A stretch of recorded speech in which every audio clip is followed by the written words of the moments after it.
সত্য প্রচারে সোচ্চার। পাঁচবিবিতে মিথ্যা সংবাদের প্রতিবাদে বিএনপি নেতা রাইটের সংবাদ সম্মেলন। জয়পুরহাটের পাঁচবিবিতে অসহায় ও সুবিধা বঞ্চিত মানুষের জীবনমান উন্নয়নের লক্ষ্যে সরকারি অনুদান হিসাবে দেয়া গবাদি পশু আত্মসাতের অভিযোগ তুলে সামাজিক যোগাযোগ মাধ্যম ফেসবুক ও একটি মিডিয়ায় অপপ্রচার করায় পাঁচবিবি পৌর বিএনপির যুগ্ম আহ্বায়ক ও আসন্ন উপজেলা পরিষদ নির্বাচনে সম্ভাব্য উপজেলা চেয়ারম্যান পদপ্রার্থী জিয়াউল ফেরদৌস রাইট আজ বুধবার বিকেলে দানেশপুর অগ্রণী ব্যাংক সংলগ্ন নিজ ব্যবসা প্রতিষ্ঠানে এক সংবাদ সম্মেলনের আয়োজন করেছেন। উক্ত সংবাদ সম্মেলনে লিখিত বক্তব্যে তিনি বলেন, প্রিয় সাংবাদিকবৃন্দু, আসসালামু আলাইকুম ওয়া রাহমাতুল্লাহ। আজকে 29শে জুলাই 2026 একটি ফেসবুকে অপপ্রচার সম্বন্ধে আমি সংবাদ সম্মেলন করছি, প্রতিবাদ স্বরূপ সংবাদ সম্মেলন। এই সম্মেলনে যেটি আমি দেখতে পাই সকাল 11:30 আমি আমার ফেসবুক আইডিতে দেখতে পাই, আমার দৃষ্টিগোচর হয় সামাজিক যোগাযোগ মাধ্যমে খাদেমুল বখতিয়ার নামে একটি আইডি থেকে আমার ছবি ব্যবহার করে সম্পূর্ণ মিথ্যা, ভিত্তিহীন ও বানোয়ার তথ্য প্রকাশ করা হয়েছে। একটি অনুদানের গরু এসডিএসের মাধ্যমে দেওয়া হয়েছে, সেখানে আমার বিরুদ্ধে এই অপপ্রচারটি করা হয়েছে।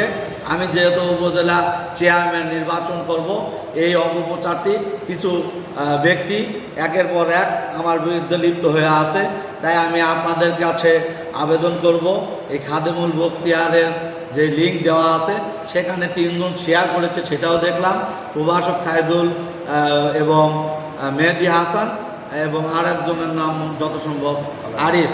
আর এইটি জয়পুরহাট প্রতিদিনেও এটা প্রচার হয়েছে। তাই আমি আপনাদের মাধ্যমে এটা তীব্র নিন্দা ও প্রতিবাদ জানাই। আমি তাৎক্ষণিক এটা জানার পর আমি অফিসার ইনচার্জ পাঁচবিবির কাছে একটি জিডি দাখিল করে আসি। উনি বিষয়টি জানে আমার এটাতে আপনাদের লিখিত আমাকে যেই দেওয়া হবে, কাকে তদন্ত দেওয়া হবে উনি জানাবেন। এই জন্য আমি আপনাদের এখানে ডেকেছি। আপনারা সুষ্ঠু তদন্তের মাধ্যমে আমার এই বিরুদ্ধে অপপ্রচার হচ্ছে এটার তীব্র নিন্দা এবং বিচার আপনাদের মাধ্যমে আমি দাবি করছি। তাদেরকে যেন এই সামাজিক অবকাঠামোকে নষ্ট করতেছে, বিভিন্ন মব সৃষ্টি করতেছে, এদের জন্য আমি বিচার চাই। ধন্যবাদ সবাইকে। এ বিষয়ে প্রকৃত ঘটনা জানতে সরজমিনে দানেশপুর মহল্লায় উপকারভোগী সুবর্ণা ও নীলোফার বাড়িতে গেলে দেখা যায় সরকারি অনুদানের বরাদ্দকৃত গরু তাদের বাড়িতেই রয়েছে। রাইটের বিরুদ্ধে গরু আত্মসাতের বিষয়ে জানতে চাইলে তারা বলেন, অভিযোগটি সম্পূর্ণ মিথ্যা। আমরা সমাজসেবা অফিস থেকে গরু পেয়েছি, বাড়িতে এনে লালন পালন করছি। এই দেখেন আমাদের গরু। রাইট ভাই অনেক ভালো মানুষ, আমার থাকার ঘর নেই, আমাকে ঘর পর্যন্ত তারা নির্মাণ করে দিয়েছে। আসলে উনি নির্বাচন করবেন, তাই তার বিরুদ্ধে এমন ষড়যন্ত্র। এই গরু আপনি কোথা থেকে পাইছেন? সমাজসেবা অফিস থেকে। ভাইস চেয়ারম্যান রাইটের বিরুদ্ধে যে ফেসবুকে অপপ্রচার করা হচ্ছে নিয়ে একটা ব্যাপার হয়েছে, তো আসলে এটা কতদূর সত্যি? এটা কোনো সত্যিই নয়। আমরা তো প্রথম থেকেই গরু পেয়েছি, সামনে নির্বাচন তো তার বিরুদ্ধে পার্টিরা এগুলা ছড়াইছে। আমার এখানে জায়গা নেই, ওই জন্য আমার একটা ঘর, আমি ওখানে থেকে রাইট মন্ডল ভাড়া করে দিছে কি গরু পালার জন্য? গরু পালার জন্য, থাকার জন্য